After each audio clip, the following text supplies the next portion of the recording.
So the Simulated Universe Swarm Disaster event came out just around last week, and it's taken the whole community by storm through its actual difficult content, with especially difficulty 5, and it's gotten a lot of discussion about Endgame in Honkai Star Rail.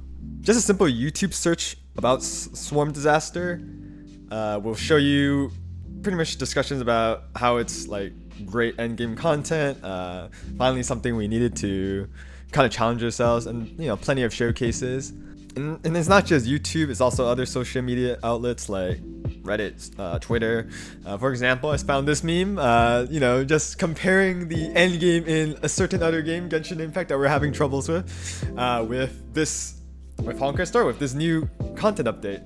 Now, I wanted to kind of discuss this idea about endgame in Honkai Star Rail because unfortunately, I don't want to be that guy, but I want to be that guy to kind of just remove the rose-tinted glasses for a second and just to look into Swarm Disaster in a little bit more detail. Because if you look at the whole big picture of this content, unfortunately, it doesn't solve any of Honkai Star Rail's issues. It really only serves as a band-aid. So one of the first things I want to point out is its actual difficulty. Don't get me wrong, it is difficult. It's definitely by no means a cakewalk, but we have to realize that we're in a similar scenario when we first played the original Simulated Universe. So just going off my past experience of regular Simulated Universe, I do remember it being pretty difficult early on, especially Svarog with his mechanics, even at difficulty 3, and his fight was definitely a struggle, and it was like really satisfying after I defeated him. But what made it hard was on top of our weaker characters, we do take for granted the stuff that we unlock in the ability tree.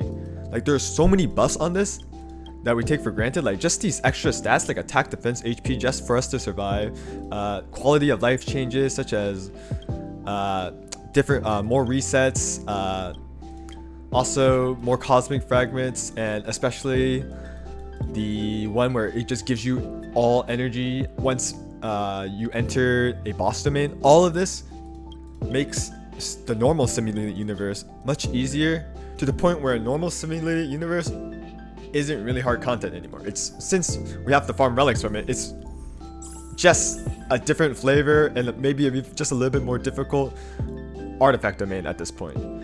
So if we just take a look at the Priden website, which I think does a better job at consolidating all the buffs that we can see, you can see that just for example, resonance damage, crit damage, 30% follow-up damage from elation, and all of these, like for example, destruction, attack, damage taken, like all of these buffs we are not getting because it's still early on, and we still most of us still haven't done the grind, still haven't done the quest grind to get all these buffs. And on top of that, the summary stats don't even take into account quality of life buffs such as an extra dice reroll, or like I said before, the regenerating energy right before a boss. All of these tiny little buffs, which may seem insignificant individually, do add up all together in the long run, which makes our runs for Swarm Disaster much easier when we consider in the future, and we can just slowly grind these quests out and we get all of these buffs. Let's just not consider 20, because 20 is a different story, but even just up to 16, you get so many buffs that it doesn't make the content irrelevant by no means. It's still going to be difficult, but it's definitely not going to be as difficult as day 1, week 1, as people are experiencing the content and they've been talking about the difficulty of Swarm Disaster. We have to take into consider the longevity of the difficulty of this event, not just week 1 impressions.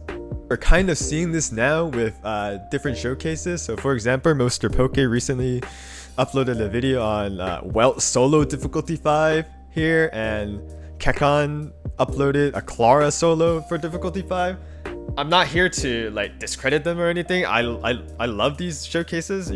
Go watch these content creators. It's also by no means just a face roll, right? Even though it does say he just audioed this, right? But it takes planning with the blessings that you choose and the road to get there, of course. But just the idea of being able to solo this quote-unquote hardest difficulty, harder than MOC, kind of gives you a sense on the difficulty of their content in the future.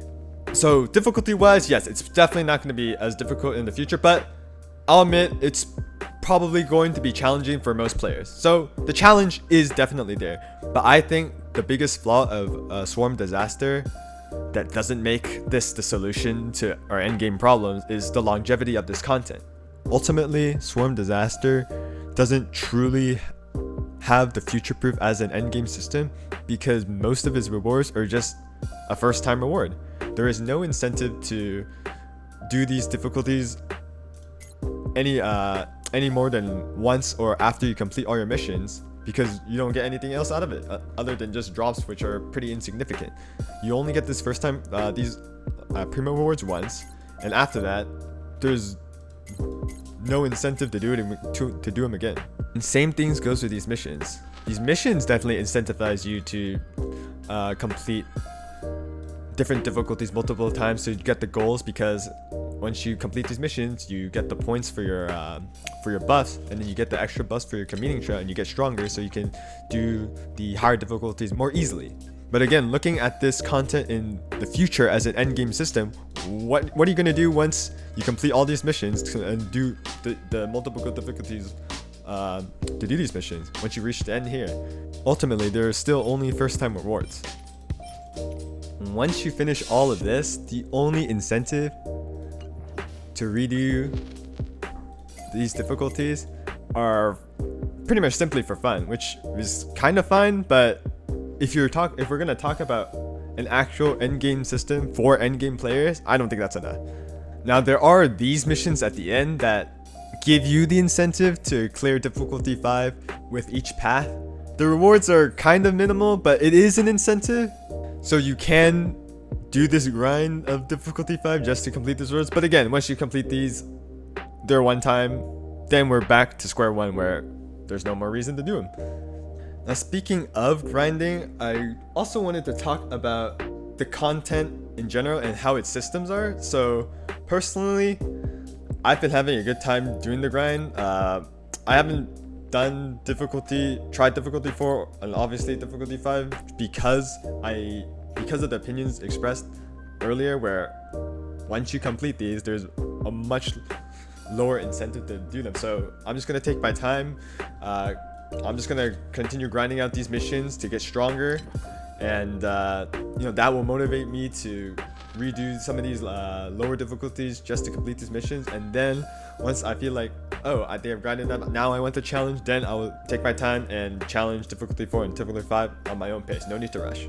Just the rewards I don't think are good enough, but the fact that you get these points to upgrade your commuting trail and get those buffs and you get stronger, I think that's one of the most important incentives for this trailer path strider, because of that you get that feeling of, for example, in an MMO grind where you just slowly grind out like mobs, dungeons and stuff, get stronger gear, and then you use that strength to clear harder content. Similar to this, where you just do auto for lower difficulties, grind out these missions, you get these points, you get stronger, and then you can more easily clear the higher difficulties like difficulty 4 and difficulty 5. In my perspective on that grind, kind of leads me to how I can summarize my feeling of Swarm Disaster as an endgame system. I think the gameplay and the grind itself, doing these missions, getting stronger, grinding out lower difficulties, and once you get stronger, you can challenge harder difficulties, I think is what makes this system pretty good as endgame content. On top of that, I like the fact that each path changes the gameplay of Swarm Disaster compared to normal simulated universe, where just picking different paths means you just get different buffs, but you do the same content over and over again. But in Swarm Disaster, each path gives you a different way of interacting with the tiles, and that makes it so that you have to play through the tiles differently for each path that you choose. And I think that gives it much more variety, and I think those differences make each run with each different path have much more gameplay variety. It makes it much more fun. However, the feeling of grinding these missions, getting stronger through your commuting trail, and using that strength to challenge harder difficulties only comes once. Once you clear difficulty 4 and difficulty 5, you don't get that feeling of grinding toward an endgame goal, which I think is a good endgame system. Once you clear difficulty 4 and difficulty 5, that feeling pretty much stops. Once you clear the hardest difficulties 4 and 5, once you complete this tree and you've gotten the max strength, there is little to no incentive to do Swarm Universe again. And that flaw, I believe, makes it so that Swarm Disaster is only a band-aid to the endgame problem that we have in Star Rail. I can definitely see, just like in 3 months ahead of time when most people have finished it, we're going back to the same conversation where we only have MOC to do and no problem has really been solved. It's only a temporary solution. Now the longevity of this content depends on pretty much how fast you do it. And the fact that this is not limited, it's permanent, is great, because for people who maybe are struggling, they can take their time, maybe do something else, come back to it later. And for example, like me, I haven't challenged 4 yet. I'm just gonna take my time, enjoy the content as long as I can. But again, however long you stall this content for, you're gonna eventually finish it, and there will be no reason to do Swarm Disaster again in the far future. So if we really think about the original meme that I showed before, does Star Rail really have that much endgame compared to Genshin once you finish Swarm Disaster? No, we're gonna be stuck with MOC again. Genshin, we're gonna be stuck with only Abyss again. We're going to be back to the same problem, which is why I say Swarm Disaster is not the solution. It's just a temporary band-aid solution. But I'll give where credit is due. At least Star Rail has a band-aid solution. Genshin still doesn't even have a band-aid solution because all the hard content are still only limited events, while at least Swarm Disaster you can do at any time and it's not going anywhere soon. Now lastly, I wanted to discuss some potential solutions to Swarm Disaster that can make it a potentially better endgame system. Now these solutions definitely aren't perfect. They definitely have their flaws, but they do try to fix some of the problems that I presented earlier on. So I think the easiest thing is to just have a weekly reward for it, just like normal simulated universe. You can treat the swarm as another weekly boss that you have to do, where the higher difficulty that you do, the more rewards you can get. For example, they can put traces or relic XP, because I find that those two resources are what's mostly limiting account progression at the moment.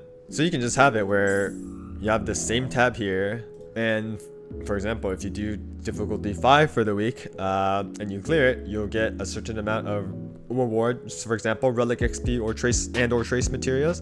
If you can't do difficulty 5 and you can only do difficulty 3, you'll get those same rewards, but just fewer. Now, of course, the problem that this solution presents is it's just another chore, another weekly that we have to do each week, and it's going to become a drag. Yes, that is definitely a big flaw, but it is, I think, one of the easiest solutions to bring a bit of incentive to do Swarm Disaster once you've completed everything. Another idea that can fix the difficulty concerns that I presented earlier on in the video is they can make a difficulty 6, but tuned to a way where it takes into account the buffs that you get from completing the missions. In that way, the concern of, oh, once you max out your tree, difficulty 5 isn't that hard anymore, is kind of gone. If you just add a new difficulty that takes into account, oh, so you've gotten all these buffs, well, we're gonna tune it so that the boss is stronger and takes into account the buffs that you got.